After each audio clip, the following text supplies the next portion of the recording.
এই মেয়েটা কি তুমি আমার গাড়ির টায়ারটা কেটে ফালা ফালা করে দিয়েছি। তুই সদানন্দের বোন না? তাতে তোমার কি দরকার? হ্যাঁ, জানিস উনি কে? কোনো লাটছাপ টাটছাপ হবেন বোধহয়।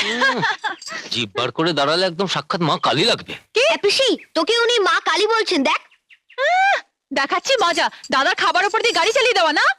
এই তোর বাপের খাবার ছিল? ওটা বিশুর বাপের খাবার ছিল না, কি তোমার বাপের খাবার ছিল? বাপ তুললি? খুব লম্বা চওড়া কথা হয়েছে দেখছি। ছোট ছোট কথা তো তোমাদের কানে ঢোকে না, তাই লম্বা লম্বা কথা বলতে হয়, বুঝলে? প্রথমবার বলে একটা চাকার উপর দিয়ে গেল, আবার হলে পুরো গাড়িটা শেষ করে দেবো। হ্যাঁ চল রে বিশু। কর্তাকে বলে আজই এর একটা বিহিত করতে হবে। হতভাগাদের জমি চিরে সব কর্তার কাছে বাধা আছে। এমন চাল চাল। ছোট বাবু, স্টেপনিটা বার করি? হ্যাঁ চলো।